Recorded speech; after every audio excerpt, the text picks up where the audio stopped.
Имам прашање за председателот на владата на Република Македонија, господинот Зоран Заев. Бидејќи во јавните настапи изминативе 3 години, премиерот не пропушта прилика да каже дека се бори против корупцијата,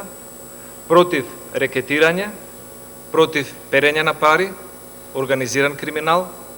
слобода на граѓаните и слобода на медиумите. Сметам дека е соодветно да поставам едно пратеничко прашање кое што во изминативе 2-3 месеци е веќе распространето во македонската јавност. И во медиумската, но исто така и во јавноста која што се занимава со стопанство, со политика и со медиуми. Во македонската јавност во последно време, користејќи псевдоними, се зборува за извесен собственик на телевизија со псевдоним Коки, кој што се занимавал со рекетирање, корупција и перење на пари. Не разговарал за сума помала од 200.000 евра.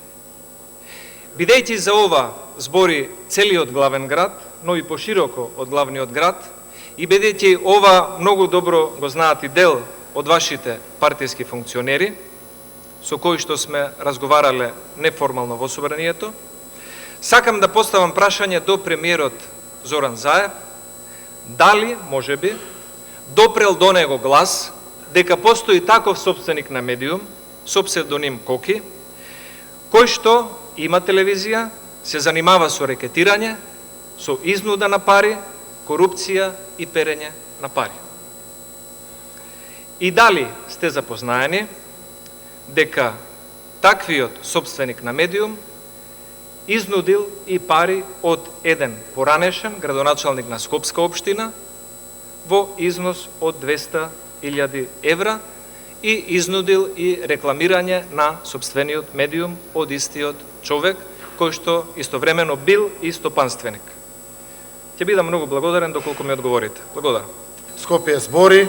и внатрешноста за одредени работи, тоа е така присутно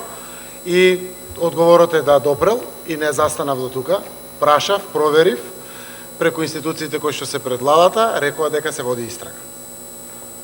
Истрагата ќе ги каже резултатите нормално, не сакам никого да обвинувам дали е тоа основано, дали не, но допрел глас и драго ми е што се води истрага на основа на допрен глас или на основа на пријава некоја конкретна, дај Боже да има докази за оваа работа, да се расветли, заради тоа што и кај мене, претпоставувам и кај вас, е горко чувството, ако знаете дека има таква работа, а не сум слушнал за поранешен градоначалник, стојам на располагање ако можем да помогнам, да расветлам, да упатам институции, без разлика дали е сегашен, поранешен или било кој, градоначалник, го рековте дека и бизнисмен, стопанственик, секако тоа уште поголема причина да дадам прилог